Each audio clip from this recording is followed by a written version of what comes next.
So here we are at Drumtrainer Online at Aaron Comer's studio in Williamsburg, Brooklyn, New York. Yeah, it seems like we were just in Berlin like a few weeks ago, talking right. right here like this. But right, so, and I just wanted to see your studio and how you do things here. Cool, man. So this is his house studio, his House-Innsbruck studio. It's a collaboration between myself and Roman Clune, who's on there. Maybe he can say hello in a little bit. Right. He's the engineer here, producer, and I met him about 12 years ago when I was making my very first solo record, Catskills Cry. He was living in Woodstock, and he's a great engineer. We became friends, and I've always had my own studio in Manhattan. And when I moved out here to Brooklyn, I said, Roman, let's do it. And he was moving back to the city, so we found this place out here right on the edge of Williamsburg and Bushwick.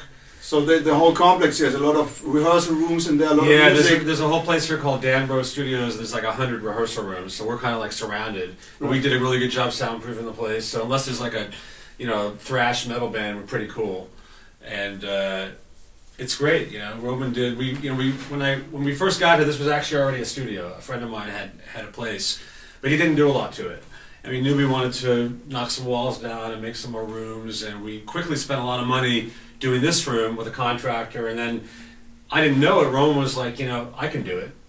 So Roman, turns out, did pretty much everything you see here. Roman, except for this room, Roman ended up doing. It was great. And he saved us a lot of money and did a great job. So are you handy doing stuff like that? Not at all. Like me? I don't do anything. And I didn't know Roman could do it until he did it. It was like, shit, I'm going to hire him to do my apartment maybe. I met Thomas Lang in his studio in Los Angeles, and he did everything on his own. A lot of guys...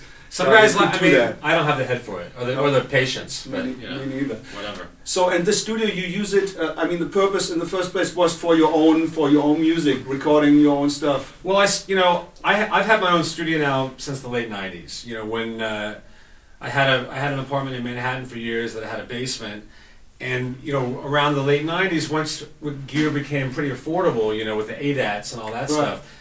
I got that going pretty early on, so I had the Mackie console and a bunch of ADATs, and I started a studio. So I started getting into doing sessions at my place and producing, and then that turned into Pro Tools happened, and I got Pro Tools, and then I moved. So you are a good engineer yourself, I wouldn't consider myself a good engineer, but I've kind of taken myself out of it. But for about 15 years, I was engineering my own stuff, so I know how to do it. Right. So, and it was really valuable lesson, I find, just even when I'm not doing it, like working with another engineer just to have some knowledge. But, that's a whole thing, and you know how it is with gear, and you have a studio, it never ends. So that's why I love my relationship with Roman, because he handles that, I handle this, and it works well. But basically, I've had a studio now for 20 years, and this is by far the best one I've had. Right, and I don't know how it is over here, but as you said, when things changed, things got more affordable, people would start building their own studios. So I guess you don't go to other studios that often anymore? Well, it's funny because people call me to do sessions, so I probably work just as much in other studios as I do my own.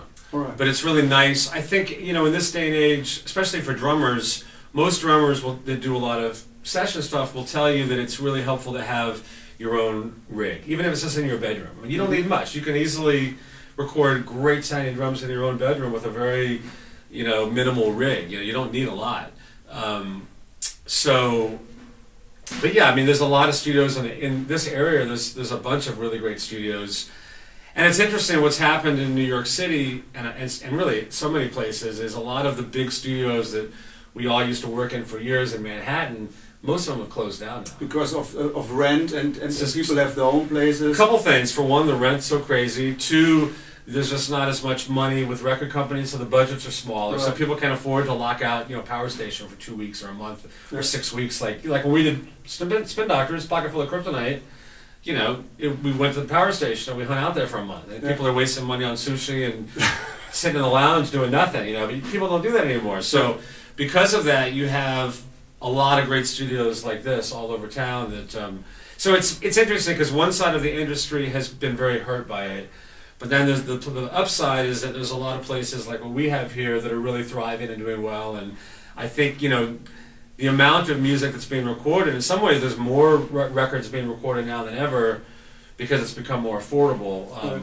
The downside is, from a business point of view, it's tough. So I try to look at it's all you have to look at the positive of these things in the industry. But I'm sure like the money you used to get for a studio session is today is way less, isn't it?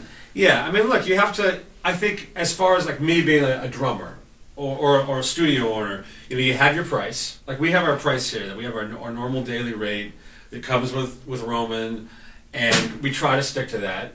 But we're flexible. If somebody's like, look, we only have this much money and we like the project, we're gonna do it. Or if it's somebody that works with us a lot, we'll cut them a break. And the same thing goes for me when I play with drums for people. I mean, normally people, New York City, there's kind of a standard thing, and people want to take care of musicians, But at the same time, like I'm happy to do something if I really like the music. And somebody I don't want people to feel like, I can't call him because he's going to charge so much money. So I think you have to be very flexible these days, So, and you do online stuff too, like people from overseas, they write you, could you play on my track, and you do that here? We've done a lot of that. We have a really nice setup where you can, visually see us, and then you can actually, there's an app that we have that you can basically, let's say you're a producer, let's say you wanted to do a session with me from your studio in Berlin, you could see me, and you could also hear exactly what we're hearing through your speakers. Awesome. So it's nice, So that, I mean, I don't do a ton of that, but I have done a good amount of that, and it's whenever anybody asks, we're set up to do it. It's great. And I mean, you being a very busy pro drummer, so in percentage, how much is the studio work part of your daily life or your income? It's a good percentage. I mean, I don't depend on this. Like for Roman, this is his day job. Roman's here every day. He makes his living at the studio. For me, it's part of the equation. I'm out touring with Spin Doctors. I'm over in Berlin a lot with Westernhagen, and I tour with other people, and I do studio work outside of this place. But this is definitely, a nice part of it. For me, a lot of it also is, 20 years ago or so, the first thing I did when I got an apartment in Manhattan, in the mid-'90s. And one of the things that I wanted was a place where I could play the drums, which is hard to come by in New York. So it all started with me finding a place where I could soundproof as much as I could and have a place to practice. And then one thing led to another, and I got gear. So for me, of course, we love it when we're booked all the time, and I love it when I'm doing sessions in here. But I'm also just as happy to come in, like a day like today, like after you leave, I'm going to practice for a couple hours. Right. So for me, it's like kind of just as much of it as, being able to put my drums here and being able to come in and practice. Nice drums.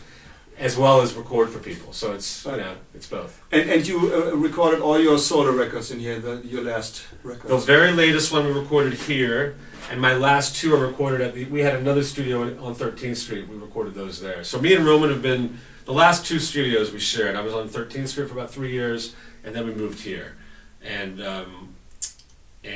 so. And you play in this room with guys together, and you write here together also? I do. Sometimes, I will do that. I'll do rehearsals in here. It's a little tight, but we'll do some rehearsals in here. But for recording, it's great, because normally, we can put amps in there, or somebody could stand in there. The vocal booth's right there, so I can see. There's a piano. So there's a nice sight line for everybody, And we have a lot of separation in here, or if we want to, have a more open thing, it works for that as well. Yeah, that leads me to another question. So you rather see your fellow musicians in the session, having visible contact? It's ideal. I like to. I mean, listen, there's a lot of situations in some studios where you can't have that, and you just make do. And there might be time. For the most part, we've set it up so we can have as much sightline as possible. There might be one sightline missing, like if somebody's in there. Right. But I can move sometimes we'll move the drums around. Like I used to have the drums set up over there. We just recently been trying with setting them up here for a little bit of a different sound. But ideally it's nice when you can have that visual contact. Right. So let's nerd about your equipment. We did that a couple of weeks ago in Berlin about the Yamaha drums. We know they're great. Yeah, and I got mine right here, as you can see. That's a new This is the brand new one. I love it. It's what is it, like 12, 16? 12, 16, 22. I got a 13 over there. And I got, as you can see, I have lots of snare drums. So and but you choose the drums by the music. So I do, and that's one of the things that I love about when I do have the opportunity to record here. Besides having such a great relationship with Roman, as you can see, I have all my gear right here. So I'm a real fan of mixing and matching for different songs. So some guys might come in with their kit and they use that for everything.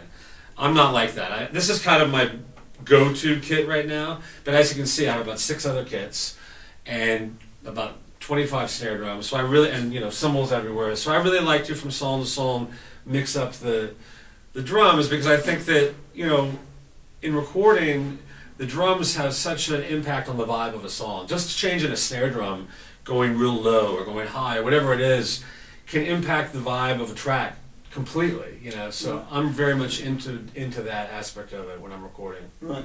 And now we're talking about microphones. I see the classic Sennheisers here, the 421 isn't it? Yeah. So you use that also for the snare drum? Yeah, I like it. And a 57 from the bottom. You always record the snare drum with 2 microphones? Sometimes, honestly, most engineers like to put mics on the bottom, Mm-hmm. and I almost if I'm in a situation where it's up to me, I'm almost always like turn off the bottom. I know.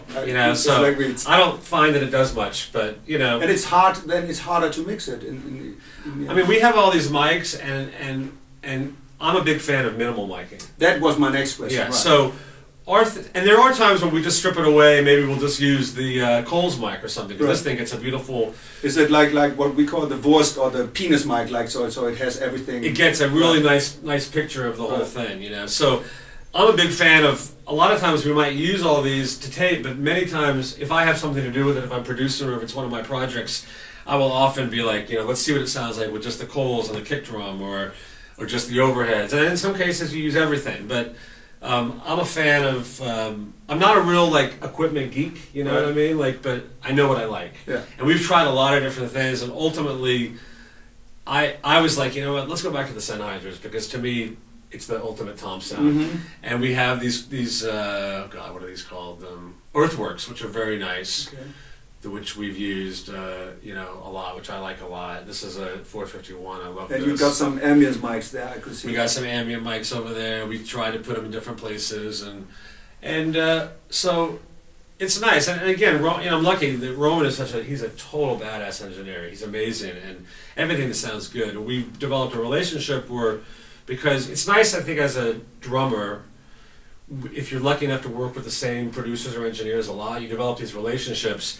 And you're able to very quickly change things. So if we're in a session, and so often these days, because of budgets, you find yourself making a whole record in 2 days. Mm-hmm. As where before, it used to be you'd camp out for 2 weeks and, and take a long lunch break and work on the sound and try and it was fun. You do a song a day. That was great, but it's few and far between that happens now. But we try to still make our records sound as good as they did then. Right. So you have to really work faster now, I think.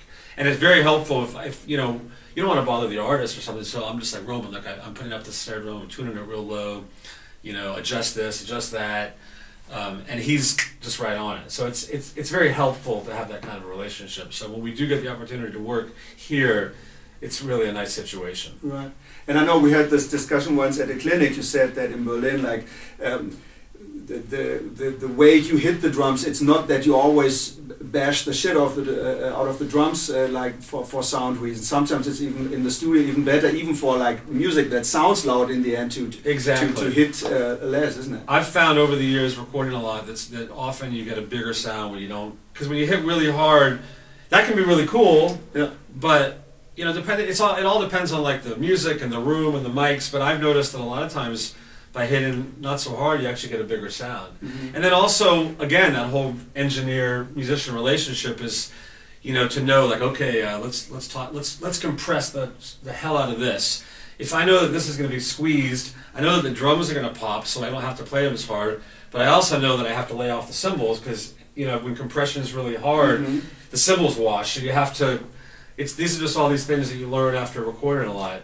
That will enable you to get a bigger, better drum sound. So you also record without cymbals sometimes, like Dave Grohl and Queens of the Stone Age. Sure, I've done that sometimes too, or just being very aware of, where your mics are and how much compression you're using can dictate the way you're going to hit the drums. If things are real clean and there's no compression, the cymbals will sound great if you really bash them. But if compression is really tight, cymbals just they mess up, So plus we have to be careful with the ghost notes when there's so much compression. It's all exactly. So it's all just something that you can only learn from experience in doing it, and so we adjust the way we play according to how you're setting up the gear and the room you're in and all that. So and that's something that really the only way to learn it is to do it, and experiment with it and figure it out.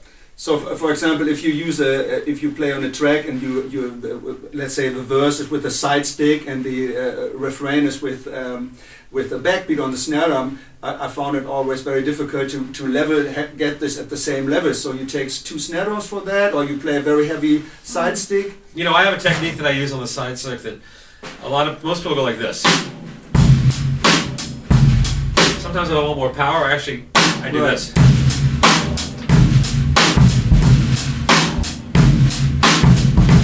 So you don't turn around the stick. Well, sometimes I do. Right. It just depends. I mean, it's really all about, because it's a different sound, right? Of course. I mean, you have this, you have this, you have this.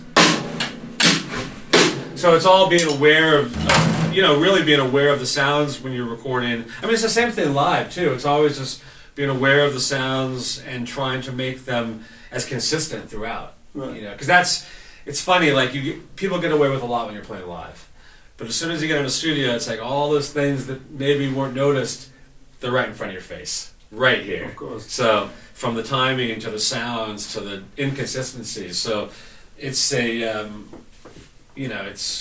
just, again, it's just like doing it, and you hear it real quick. Oh shit! You know, I remember when I first started recording, you immediately hear those things and you tweak them. So you would recommend even to younger players always record themselves like... I think it's a great idea. Right. I mean, I was just teaching... It doesn't have to be in a studio. It could I was just teaching a lesson to them. I said to the guy, I said, make sure you don't have to record your whole practice session, but it's a good idea to record yourself because the tape doesn't lie. Right. You might think you're sounding great, and then you hear it, and it's like, oh my God, I was rushing so much, or So That's me. Well, but I do it too. I mean, it's... You're more laid back a drummer or more a rushing guy? I don't know. I mean, it depends on the style. I mean, I've learned to do both. I think I grew up in Texas, so I think ultimately my pocket is a little bit more back or on it, as opposed to like a lot of guys. But I've been in New York 30 years now, so I have that edge too now. I mean, it's like you listen to the old jazz records, and all the New York City guys are like, it's really pushing it. Yeah. And then you hear the West Coast stuff, and it's all cool. And it's a lifestyle. It's like you live in New York, you've been here for a couple of days, everybody's all, you go to California, people are all chilled out. So a lot of where you live, So I grew up in Texas, which was pretty laid back. But now I'm a New Yorker, so, So you consider yourself a New Yorker or a Texan New Yorker? I think at this point, I'll always be a Texan because I'm from Texas, but I really consider myself a New Yorker now. I've lived in New York longer than I've lived in Texas, so... So is there a snare drum? I see all those beautiful drums over there. You can't see them now, I'm sorry, but is there like a favorite snare drum you have, what you use? There's a lot of them. I mean, this one right here I have set up is one of my very favorites ever. This is the Brady. Right. And this is the one that I played on, not the one on Two Principles, that's the piccolo, but this is one I played on most of that record. All right. And, even though Yamaha probably hate me for it, it's one of my favorites. I have a lot of Yamaha snare drums that I love too, but this one is one of my favorite snares. I bought this like in 1990 or something, and I got a lot of Brady's, and this one is just like, it's one of my favorites. I got this one here too that I love, which is 16. Awesome. It's a 16-inch. Oh, it's 16, yeah. It's like, it's fucking badass. But I have a ton of them, I got like I got tons of Yamahas, I love the new Yamaha recording one I got Club Custom, I got a bunch of wood ones. I have a beautiful old Ludwig Leedy Ludwig Black Beauty from like 1930. Right. That's just incredible. So yeah, I mean, it's, you get into a thing, you end up with too much stuff, you know how it is, But I actually, the great thing about Roman built me this shelf, and the great thing about having this is I actually use them all. I want a guy like Roman. Right? But I actually use them. It used to be like, oh shit, it's up in the closet, I'm never going to play it again. Right. I had drums I didn't play for 15 years, Right. And now they're like, they're there, so I actually use them. So I'm sure some musicians from over there will watch this, so can they book you when they want a badass drummer? Absolutely. They can't call me. No problem. Well, they should call you. But if you want me, all you gotta do is just email me. acomus@mac.com. I have a website, it's easy to find, and there's a contact on there. And if drummers sometimes people come over here just to get the vibe, and maybe they want to record something here, so they could rent the studio. Absolutely. We've had people come up from all over and hang out and do records with us, and it's been great. We've done a lot of really great records here over the years. Had a lot of people, and you know the other thing is, although a lot of the stuff we do here, I end up playing drums on, but I've had some incredible drummers in here. There's people that come in like Steve Gadd did a few things. Oh really? Steve Gadd did a thing. Awesome. He played on the thing that Roman had a couple years back. He lives still in the area, or? No, he lives in Arizona, but he was in town, and Roman needed him for something, and he called him, and it was amazing. And I've met him a few times, and he came in, and I was like, he knew me, so we were talking. I was like, hey, you mind if I hang out? Because I wanted to see Gadd in action. He's of course. So I'm sitting right there where you're sitting, and Gadd's just, he's just chatting away. And he's the most humble, cool guy you ever met. He's just so cool. How's the family? What have you been up to?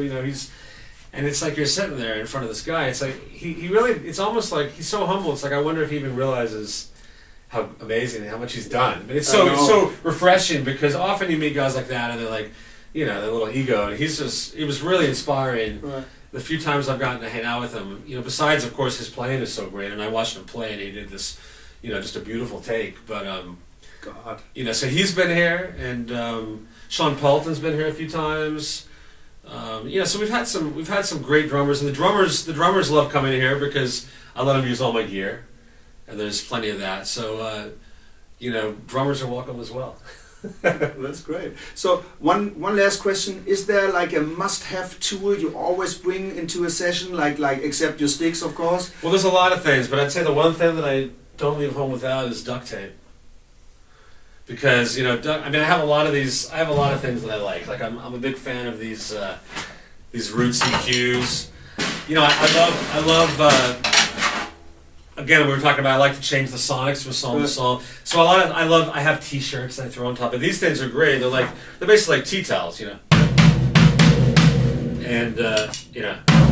so I love stuff like that. And I love the. This is a great thing. It's a lot of people just turn the wrong head. Yeah, and if you want an instant muffler, it's great. It's like instant Al Jackson, Right. I was just about to say. Bam. But listen to the difference from that to this. So that right there changes the entire vibe of a song. Right. So little things like that. But duct tape, duct tape does it all. You put it on the drums, you put it on the cymbals, and in my case, I put it on your. I put it on my hand because I play traditional. Right. So if I am doing loud backbeat, I put it on. So this would be the one thing. But isn't it funny? Like over there in a lot of tuning workshops, they always said this is not a tuning key and you can't use it, but we're all using it. Well, it's the best, isn't it? I think if you have one thing, duct tape. All right. So. Thank you so much. Everyone, was a pleasure. I made Always some good to photos see you. and good luck and I hope to see you in Berlin. Yeah, man. Tschüss. All right.